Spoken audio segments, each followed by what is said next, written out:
While Justin is away, Jeff will play some box score bingo, talk about some of the star players and a not so stellar performance, as well as the much ballyhooed return of the one and only Myles Straw. Tanner Bagby of the Guardians, and you're listening to Locked On Guardians. You are Locked On Guardians, your daily podcast on the Cleveland Guardians. Part of the Locked On Podcast Network, your team every day.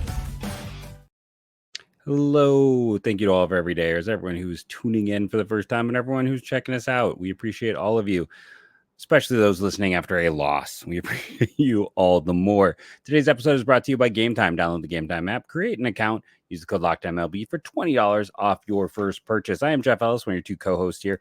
Well, today I'm the only one of the original hosts of the Locked On MLB Network. I haven't looked. I got to be approaching 2,000 podcasts with this show. Let's just put it that way.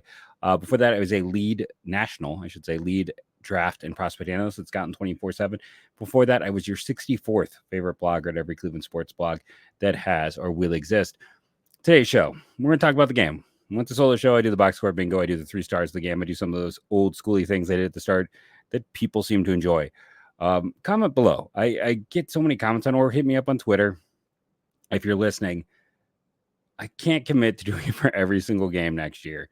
But I am debating if that is something that I need to do a short almost every day and do a quick box score bingo, because people are vibing with it again, or maybe it's just an absence makes the heart grow fonder situation. We'll get into this game.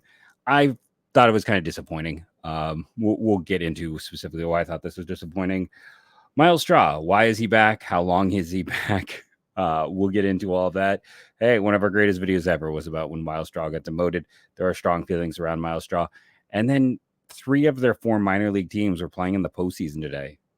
That's an accomplishment for a team that's also basically guaranteed a spot in the postseason. I got it wrong. Instead of 1, it's 2 games, because Detroit winning actually made it more lowered their so Detroit winning brought down their magic number in the division, but kept steady their magic number for guaranteed postseason.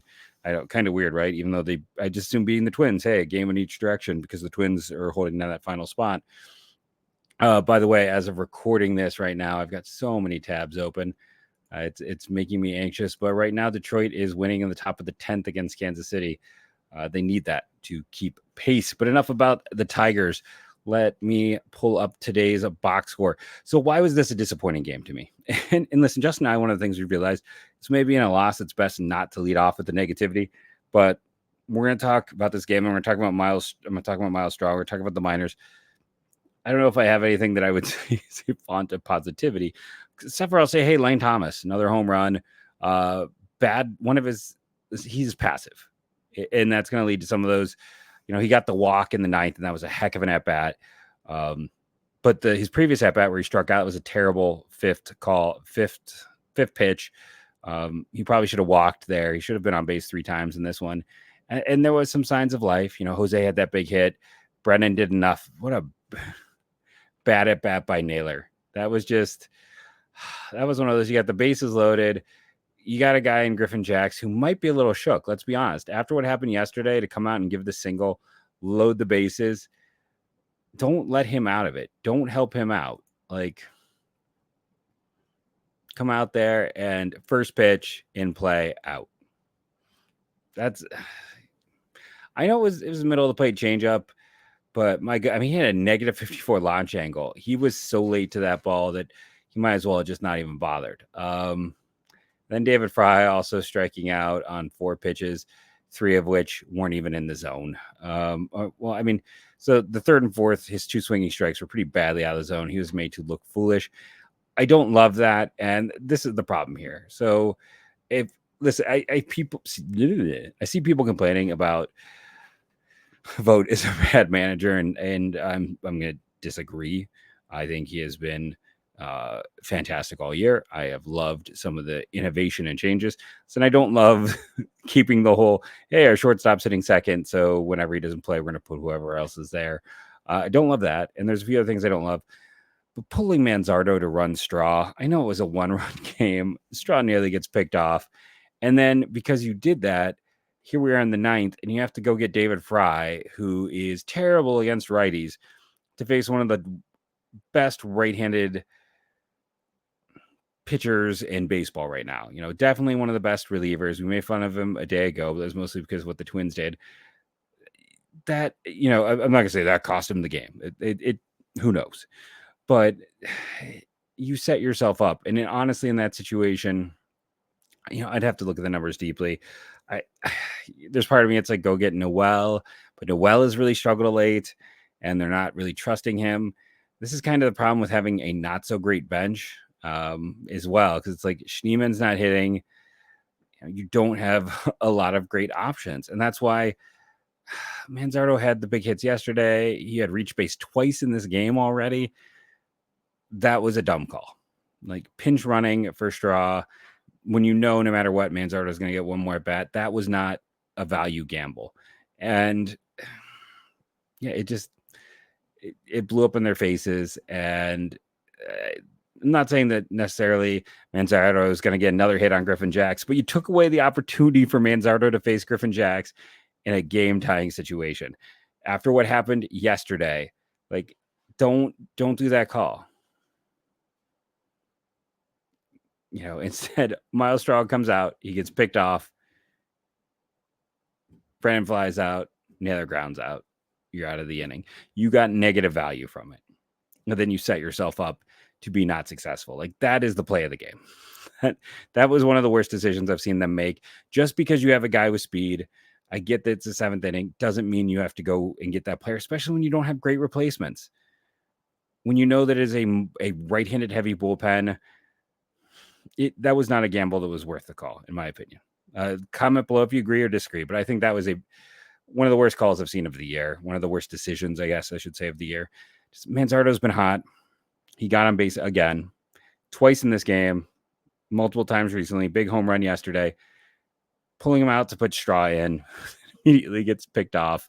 I mean, the pick off or not, Brennan's played well, and he had a good game too, and maybe Brennan does something, but Naylor has not been playing well. He's barely hitting 200. Like, he is again falling off a cliff. Rocchio, after his hot plays, cooled off a lot again. He's struggling to hit 200. Bottom of this lineup is not good. You don't pull Manzardo because you think Brennan, Naylor, and Rocchio are going to manufacture something, because they're not. So it's a weird choice. I understand the choice because you're trying to get that run. But I still think keeping Manzardo in gives you a better chance, because the bottom of this lineup is not manufacturing a run. Straw would have to steal 2nd and 3rd, and you'd have to get lucky with the way that the bottom of the lineup's been hitting. That's just the honest to goodness truth. That was something I really disliked. That is something I had to get off my chest. Bo Naylor, on top of the really weak final at bat, what catcher hits their pitcher in the head? Poor Eli Morgan, and what a performance by Morgan to not get rattled after his catcher throws a baseball off his head. I mean, my goodness. And then, of course, bullpen implodes. Who's there but Nikki Sandlin? I know her every dayer. I won't mention names, but you can comment. It's getting harder to defend Sandlin, isn't it? Like, he can't be on this postseason roster. Let's be honest. Walters never pitched 2 days in a row in the minors.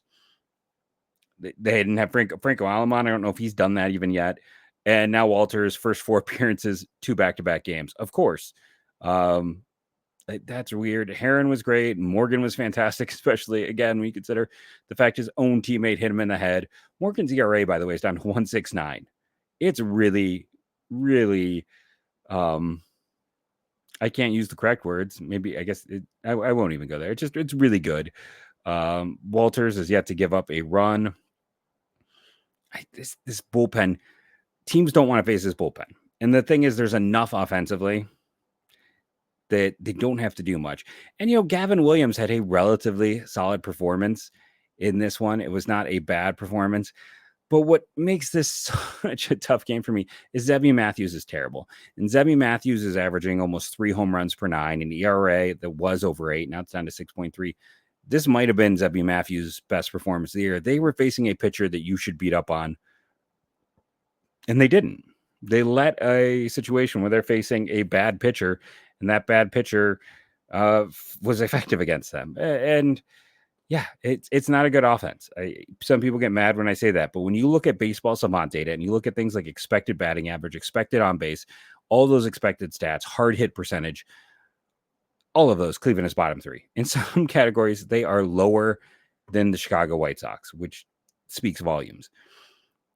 It is a situation, it's not a great offense, but it doesn't matter who you are. If you're facing a pitcher who's been this bad all year, you have to beat up on him. They did not beat up on him. So that is my first annoyance. The second annoyance is the Manzardo for Straw thing. Just because you have Straw doesn't mean you need to rush to use him. Before we run out of time in this segment, box score bingo. You have 8 hits for the Twins and 8 hits for the Guardians. Twins managed 4 walks. Cleveland managed just the 2. In addition, there were no errors.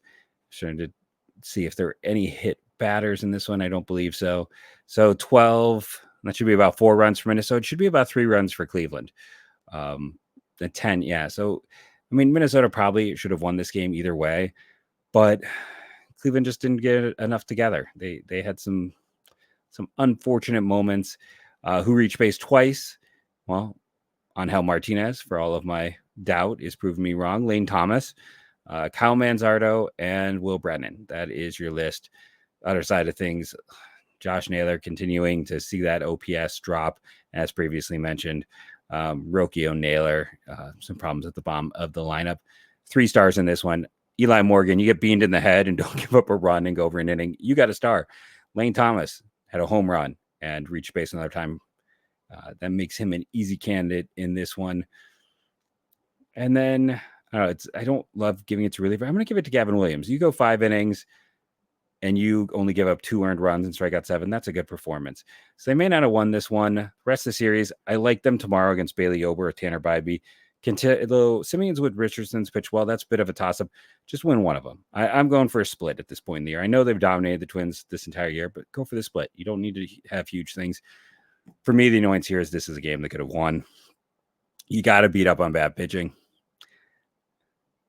And then, like I said, if I was doing the things that are just fall short, it's Bo Naylor with the bat at bat there with the bases loaded and hitting his own pitcher in the head. It's pulling Manzardo for Straw. Those just stood out to me in this one. It's a frustrating one, right? But it's one game. You got your ace on the mound tomorrow. It is a perfect situation. We're going to come back and talk about everything that is going on the roster. Just because we're getting close to the end of the year doesn't mean that there isn't time for some roster craziness. So we're going to get into that on today's Locked On Guardians. Let's talk about one of our longest tenured ad sponsors here, and that's our good friends over at FanDuel. You hear us talk a lot about FanDuel for many good reasons this time, because they're going to give you something for free.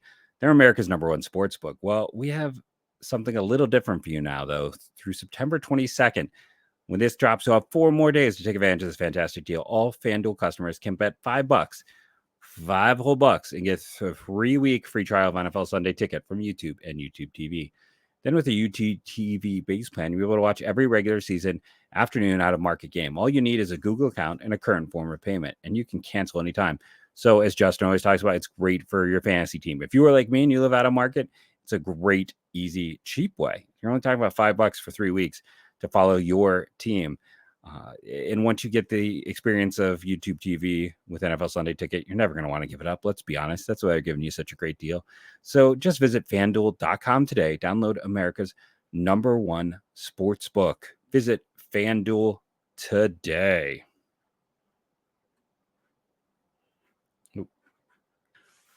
And I know Justin's going to be mentioned, is going to be jealous because I finally get to talk about Game Time. Right now, with Game Time, we always have a fantastic deal.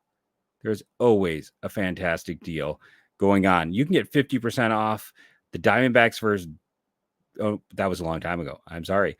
Listen, Justin loves Game Time. I'm someone with 2 young kids. I don't get to go out very often. I did use Game Time when I was going to go get this Bob Uecker bobblehead in the background. I always forget that's like a reverse. You can see it. But, and the trick is make sure you turn on all in pricing, because then you can see how much it's going to cost. Then you can really get a look And you're not going to play the I gotcha game of like, hey, that's a great deal. Oh, hey, that everyone else does, where they want to hide what all the costs are. That's not what game time is. Game time isn't trying to, I got you. They let you turn on all-in pricing. You see how much it actually costs. It's just a way to make it easier. It's a way for you to get a ticket you want at a price that you're willing to pay. Because let's be honest, sometimes you go on other apps and you look at their price and you're like, oh, that's a pretty good deal. And then you click on it and they add so many fees and other things. No, game time is not about that. Turn on all in and see exactly what it is that the cost is. It's nice to have that peace of mind that you're not going to get tricked. So take the guesswork out of buying tickets with Game Time. Download the Game Time app, create an account, use the code LOCKEDONMLB for $20 off your first purchase.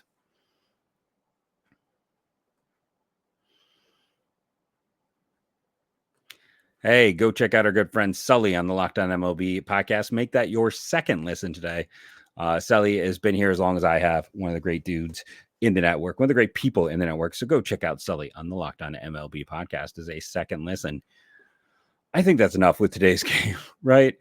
I just want to mention a few notes before I get to the Straw returns that we didn't touch on yesterday. Emmanuel Clase has tied Jose Mesa for the most saves in a season. He will break that record. On top of that, he's on his way to his third straight year to lead Major League Baseball in saves. I think he's what's Ryan Helsley is second.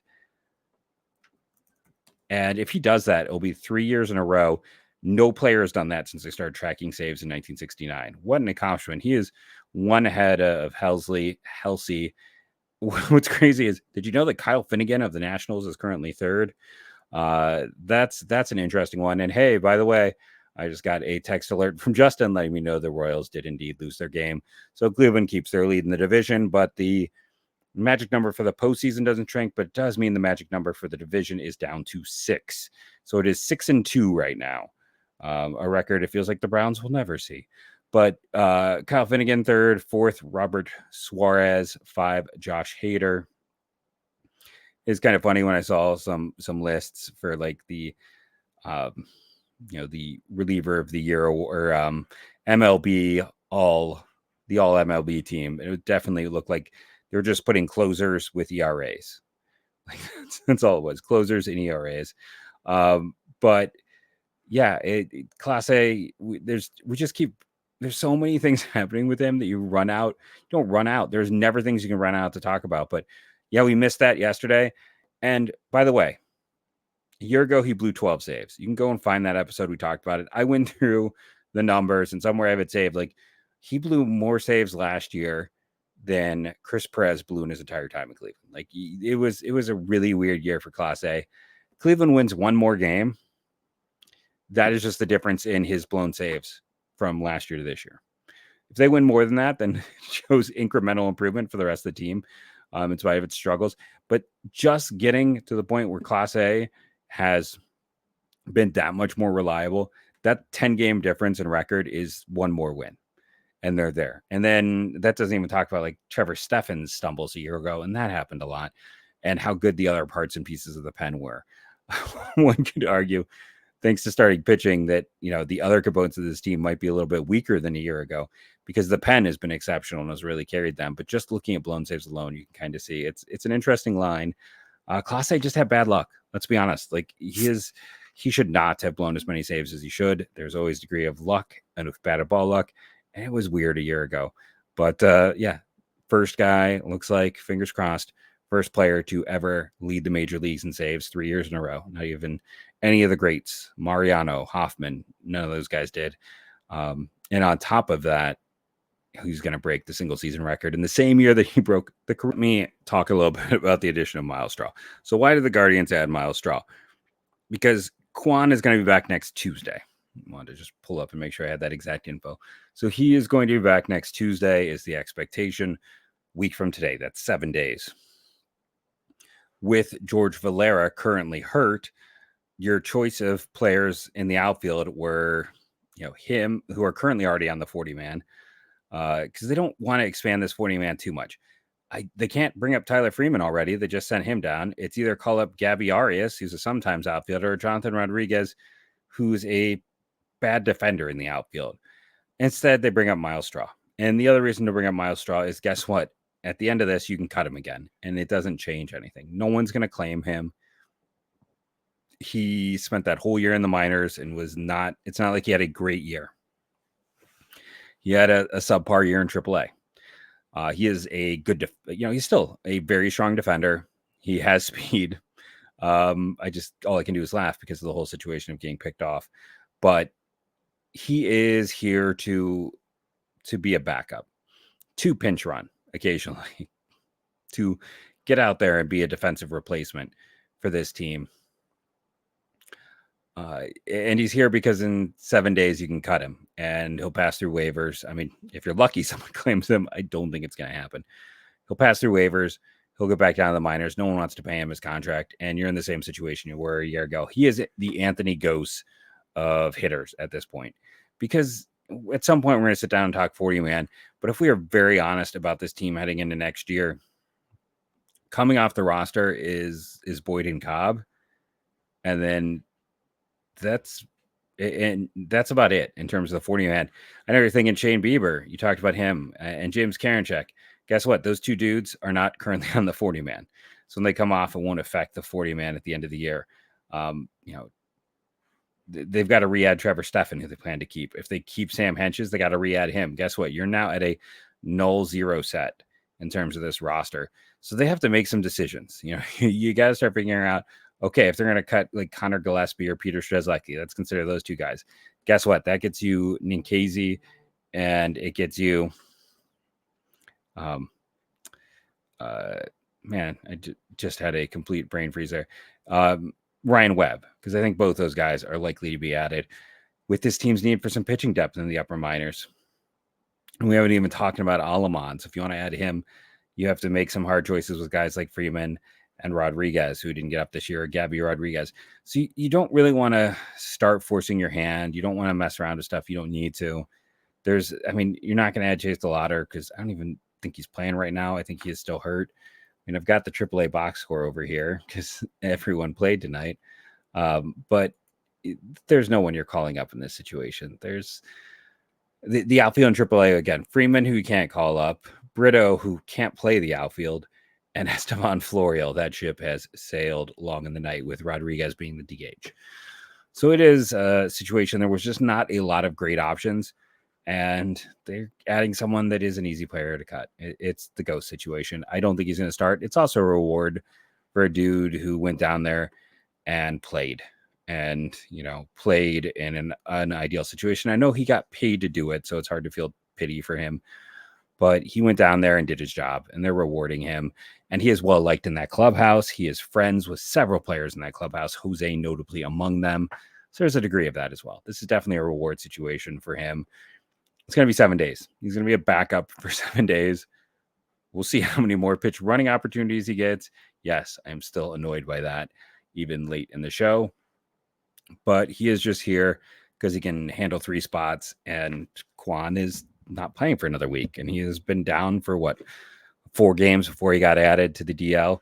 So it's going to be a bit of time without Quan. This is a backup outfielder who they can also cut, who's not going to be on the 40-man when the season ends. It's just a situation where this allows them to have depth.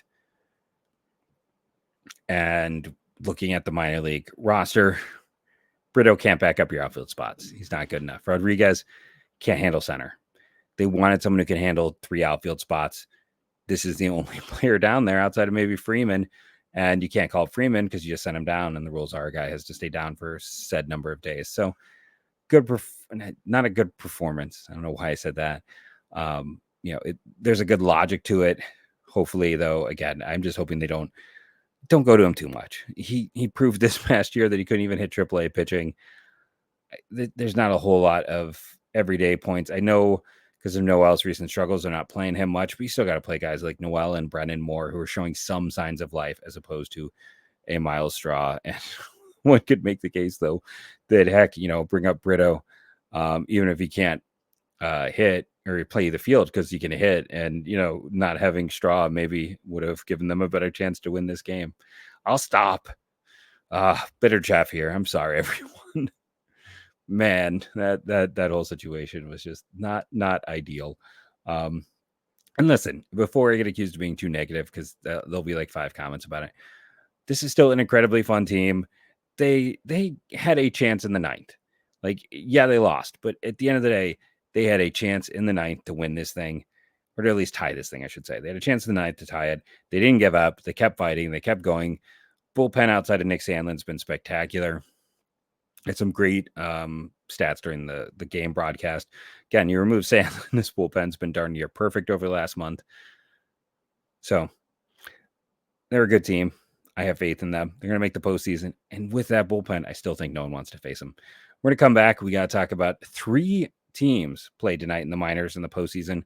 And Justin was at the only game where one of those teams won.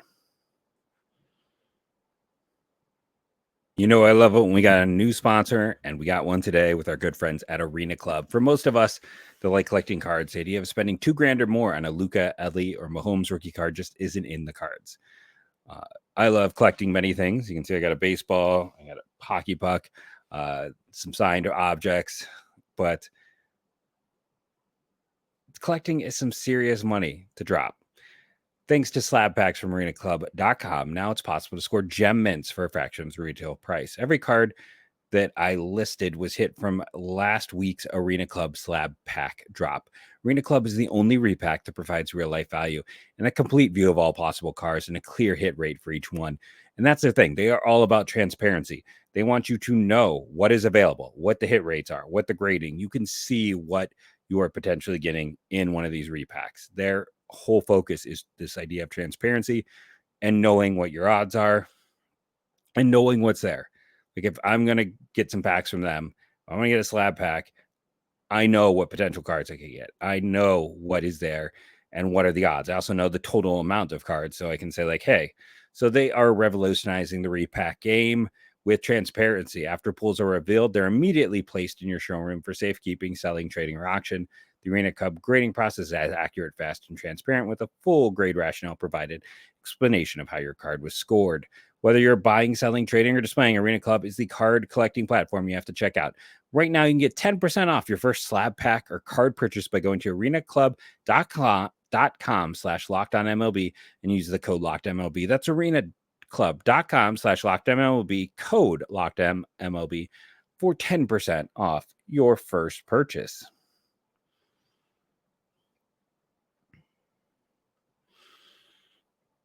And we are back very quickly. Let's talk about some of these minor league games. Justin was at Lake County and they won. Before we do that, though, Keith Law had an interesting piece. He gave Matt Wilkinson the pitcher of the year and then proceeded to talk about minor league pitcher of the year, proceeded to talk about how he is not a real prospect. It was definitely the most like negative pitcher of the year I've ever seen. He's second in the minors in strikeouts. He mentioned that. Give him a 55 changeup. I think it's closer to a 60. He does get by deception. His velocity is not good. And he does mention that, it's his build is not ideal. And I'll still stand that might be his advantage. That might be his unicorn trait. That might be his ticket to success is, listen, the tugboat's got to lose weight. I got to lose weight too. Tugboat, you and I want to work out some kind of VR exercise program this offseason. We can both do that or something. I don't know if he has VR. Most of us need to lose weight. Tugboat is just a more obvious situation. But if he can get in better shape, it's a very clear road to added velocity. So yeah, he's got great deception. Yeah, he's got a plus changeup. He has excellent command.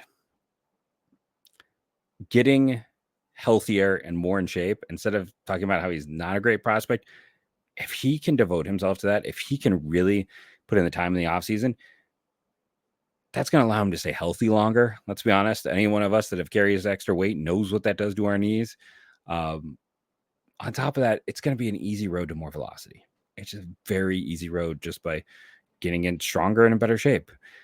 And this isn't to drag the tugboat at all. It's unintentional joke there. It's just to point out it's the obvious thing with him, right? He is a player that is large and in charge. But if they can keep working with him, there's a very clear pathway to success. It's right there. I'm not going to say it's a class way to to an ace. And for as much as people, a way you can right now sit there and judge if whoever you're listening to is good at prospect stuff to any degree is if they have Tugboat in the top 10. It's probably not, because his fastball right now is not good enough. Like, lefties with command, changeups, and deception dominate A ball. It's going to be a different game as he moves up. And if you think that's not the case, look at Will Dion until he got to AAA. Like, we kept talking about, oh, Will Dion had an upper 80s fastball too. He got through AA and looked great. And then AAA, it got figured out. And Justin and I both had Will Dion in probably the 11 to 14 range, because we're like, he keeps being successful. If he's successful this year, he's going to be a guy they have to add in the offseason. He may not even survive to the offseason. They might promote him before the end of the year because of the need for pitching depth. Instead, it was a very rough year for Will Dion. He's not even talked about in our top 30s. And it's that situation where everything else was kind of there and solid enough. Dion was not as interesting as Wilkinson is. Like, I think the secondary pitches are better. I think the command is probably similar. But what we've seen is when you are a deceptive, funky lefty with a secondary offering and command, all the way up until about AAA, you're going to dominate. And if there are people right now who have Wilkinson as a top 10 prospect, probably just move on. They're just scouting a stat line. Could he be a top 10 guy in another year? Yeah, if he can add some velocity, drop a few pounds, because that'll help him add velocity and help him. He didn't have any health issues this year, but we know it's pitchers and they all do eventually. But like, that's going to help him add velocity. If he can add velocity, then in a year's time, we could be talking about him as a top 10. Right now, we're not. So it's just a weird selection for pitcher of the year. If you're going to be that low on someone, just like his best pro debut, he gave to Cam Smith and not Christian Moore and Nick Kurtz, who both got to AA. And then Angel Genao got an honorable mention for hitter of the year. And listen, that dude's a shortstop. He's a legit shortstop. He played all over this year, but he is a shortstop. He stole bases efficiently. He had a big game tonight. He was 3 for 5 in this one with a pair of doubles. So the only win of the night for a Cleveland organization. He had a great year. He runs well. He has like great exit velos. Angel Genao is a top 5 prospect. He might be top 3. I'm going to be debating like him versus Ralphie all the way up until I make my list. Like, that is going to be a debate. Like, Genao is on that list, and he should be. He really had a fantastic year. After a step back a year ago, he really stepped forward this year. Also, tonight, got to point out, Bazana reached base 4 times. He could be in AA. He's ready. Ralphie's continuing to struggle down there at that level. Cosart, recent high pick, continuing to struggle. Jonah Evan Kula had a big home run for Lake County. His younger brother's a Cal. He just had a scorching hot cape. He's only going to be a sophomore. Too many ums. I apologize right now. That is a name to know for 2 years down the line. The younger Evan Kula is someone that definitely fits all the boxes for Cleveland. But yeah, look at this one. Like, Wilkinson, 6 2/3, 2 earned runs, 5 Ks, 7 hits. Solid. Tulloch came out and gave him 2 1/3. Was maybe, statistically even more spectacular because he was perfect for that time. And yeah, the top of the lineup. And Wilfredo Antunez is an interesting player that at some point we'll have to sit down and have a discussion if he's going to make the 40-man. I had that mini 40-man discussion in the middle of this podcast. He's another guy that there's a lot of tools and performance is starting to come, and you might have to consider adding him. So that's Lake County. They won. Let's start with the positives there. Let's move up the line. Rubber Ducks. Austin Peterson. 5 2/3 innings, 1 earned run, only 3 strikeouts. It was a home run, 5 hits. Of course, no walks. Unfortunately, that was enough. They lose this one 3-0. Alaska Abney gave up 2 more runs. The most impressive reliever, I think, in this was Magnus Ellerts, who was the final reliever. He is a name kind of down the line to keep your eye on. Also mentioned in that piece of when they talked about like other Cleveland prospects who could have been up for player of the year, who had fantastic years, Cooper Ingle and CJ Kafis. They talked about CJ Kafis had a late season slide, and he was 0 for 4 with 3 Ks in this one. His numbers versus velocity were really not ideal as the year went on. It's been a bit of a struggle for Kafis. I'm curious to see where the readjustment's going to be on him. He's going to be kind of a borderline top 10 guy, I think. Cooper Ingle. I mean, all the hitters struggled. They got one hit in this game. The Rubber Ducks managed one hit and 3 walks. It was not a strong performance overall. Austin Behringer is, man, I remember him back at his Florida high school days for the Erie Seawolves. He's an older guy. He's been around. He ended up he was supposed to be a top 10 pitcher in his class. He's 27. Then he did not have a great senior year. I can't remember where he went to school. Maybe Florida or Florida State. I think Florida. Was not great in college. Later round pick, but he's, definitely a vet arm, and he was spectacular. 6 no-hit innings for him before he got pulled. Not doing the player of the games in this one. I mean, Tolentino don't had your only hit, but I think just looking at this team, it's like Ingle and Kafis are guys to watch the most in this lineup, I think, overall. And then, Peterson, I'm going to have Kafis ahead of Peterson, but it's going to be close. Peterson had another solid performance. And then Columbus, it's a little bit of the retread city. Like, I got to figure out what I'm going to do with Brito, with his lack of position and where he's going to, play out. But, Freeman is Freeman. Gabby is Gabby. Rodriguez had another great year, but he has no position. And, there's a lot of questions if there's any chance it could translate. Mike Capriz may not be at the organization for that much longer, just due to age. And he's mostly, he's a good athlete and he's 26, but it's like guys who get up to AAA and just kind of sit there. Sometimes, they don't last long as time. Lavastida is probably gone from the organization. I assume he would leave in the offseason. I believe he'll be a minor league free agent. Delgado is a heck of a defender, but not much else. In Cairo, not much to say there. Ryan Webb pitched 4 1/3 innings, 9 Ks, 1 earned run on 2 hits and a walk. Pretty solid performance. Tanner Burns continues his struggles. Andrew Misiasic is a guy I've been kind of intrigued by for a while. Not a great performance by him either. He's another one of those lefties. Like, he is a guy who dominated all the way up the line to AAA as a crafty lefty without big velocity. And you can get all the way up to AAA, but you don't get beyond AAA when you have that profile. So, Webb, that's a guy I'm pretty sure they're going to add this offseason, the 40-man. The 4-1 loss to the Mud Hens. Who isn't so Columbus lost to a Detroit affiliate, and I believe Akron lost to the Detroit affiliate, and Detroit beat Kansas City.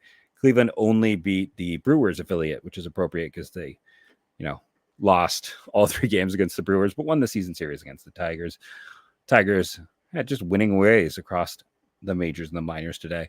I want to thank you all for joining us, rating and reviewing, downloading daily. Even after a loss, I hope you had some fun things to discuss, talk about, interact with, some thoughts. Listen, I think Tugboat is a very interesting story. Let's face it, he's a diamond in the rough. Don't, again, view this as too much negativity, but he is a diamond in the very rough right now. I'm not as negative as Keith Law on him. Genao, I don't know if I can say enough nice things.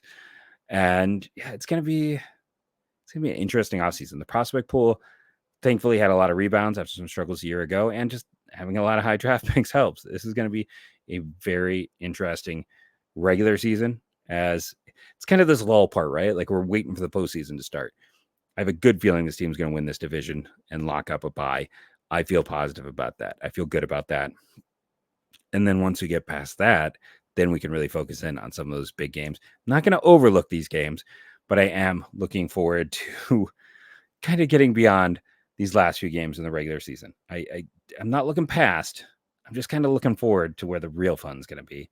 And then let's worry about the postseason or the after season when it's time for the after season. But sometimes hard not to get giddy about just how good the minors are in general with this team. I want to thank you all again for being part of the Locked On Guardians team. Remember to download daily, rate and review, leave an iTunes review. Thank you to Banks 3K again for updating his. Appreciate that, dude. And go Guardians, go.